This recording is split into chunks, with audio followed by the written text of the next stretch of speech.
Rejoice in the Lord always. I say it again, rejoice. Last weekend was a great weekend, wasn't it? Great weekend to rejoice.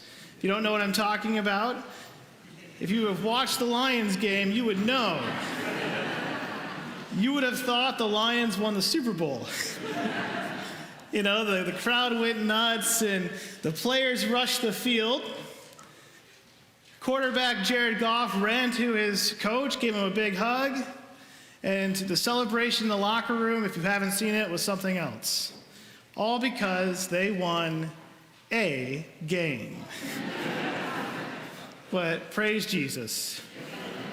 Not going to be the second time we go 0-16, so. But we like to celebrate and rejoice when we have happy moments. I'm sure some college students are home and hopefully you've gotten some grades back, and hopefully you're rejoicing that you've done well and the hard work has paid off. Maybe parents are rejoicing that you're home for a few weeks for Christmas break. Probably a lot of our little ones are rejoicing that Christmas is near, mostly because Jesus is coming, I hope, but probably also because of presents. But all of these different things, they produce happiness. And happiness is good, but it's kind of fleeting. It's moment to moment, right? So I don't know about you. It was great to watch the Lions win, but I'm not still celebrating that victory today. I think the only people that are still celebrating and rejoicing today are Michigan fans. And I was told last week that so many of you thought I was going to mention Michigan, and you couldn't believe that I didn't mention Michigan. And it was hard for me to do so today, but congratulations. But nevertheless, here we are, and we have St. Paul telling us to rejoice always. And I think the really important thing for us to look at first is this. Happiness can be fleeting, right? We can be happy one moment and sad the next. So when St. Paul says to rejoice always, it's got to be something deeper. Got to be something more than just be happy. St. Paul is encouraging us to do something always, and that's to rejoice in God. But I have to ask myself the question, what does that look like? What does it look like to rejoice in God always? Surely it can't be rejoice in my NFL team who's 1-10, right? But on a more serious note, the other day on Friday, I went to anoint somebody who's actively dying, and I can't imagine that St. Paul would encourage me to say to the family, you know, rejoice in the Lord always. Pro tip, that's probably not the best compassionate thing to say when a family's losing somebody. Or, you know, think about yesterday. We had those horrible storms Friday night and Saturday morning in Kentucky. We got to pray for our brothers and sisters there who are struggling, especially in neighborhoods, houses that have been destroyed, and of course, the loss of life. But again, I can't imagine that this line would be very helpful right now.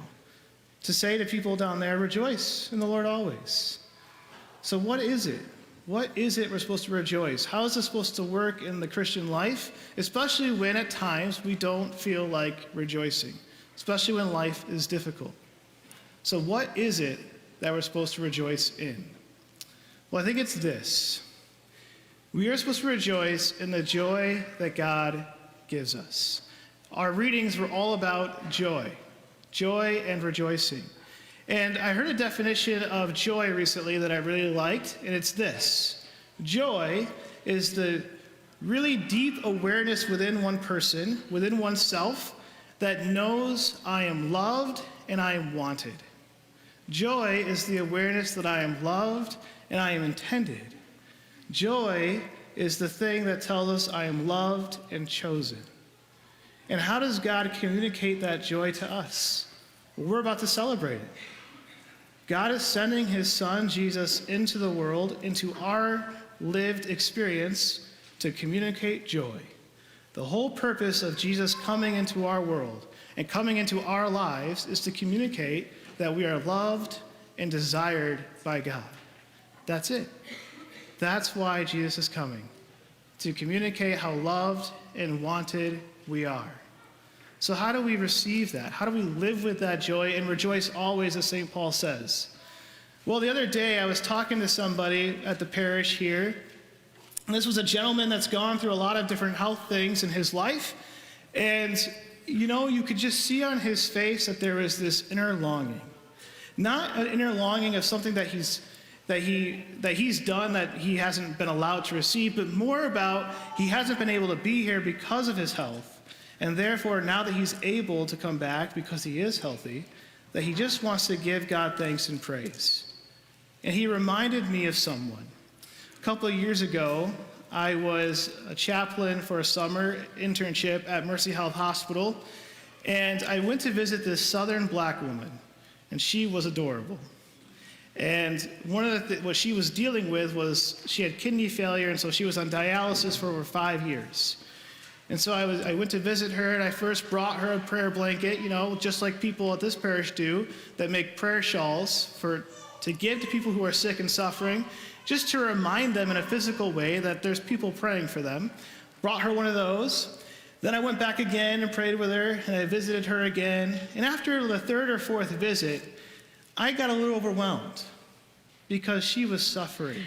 She was tired. You could tell just the experience of regular dialysis was not easy. And so I got a little emotional and I started to cry when I was talking to her. And she looked at me, she goes, "Honey, what's wrong?" And I just looked at her and I said, I just wish I could take away your pain. I wish I could take away your suffering because I don't know why you've had to go through this. This is hard. I don't know how you do it. I've really broken the cardinal rule of I've made the person you're supposed to minister to the minister. Now she's ministering to me. And she looks at me and she goes, "Oh, honey, I'm going to be fine. I got Jesus." And I just you're so right. You're so right. But she had a big smile on her face, and she knew. She knew she was going to be fine because she had Jesus. And not only that, she was able to smile and enjoy her life because she had God's joy in her heart, which was that she knew that she was loved and wanted. I think the important thing for us to recognize this weekend on Gaudete Sunday, where the church asks us to rejoice, is this: that no matter what we experience, whether it's a happy thing or a sad thing, or a physical unhealth, lack of health or whatever it is, or some sort of disease or tragedy, whatever it is, that we can truly rejoice in God because Jesus is with us. And I'm reminded of one of those great Christian hymns, "How Can I Keep From Singing?" And if you know the hymn, you know it well. Here's the powerful line. It says, "No storm can shake my inmost calm. No storm can shake my inmost calm." No storm, no disease, no tragedy, no earthly unfortunate experience can take away from that beautiful truth that Christ is there. No storm can shake my inmost calm, while to that rock I'm clinging. If Christ is Lord of heaven and earth, how can I keep from singing? My friends, if Jesus is indeed with us to communicate God's joy to us, how indeed can we keep from rejoicing?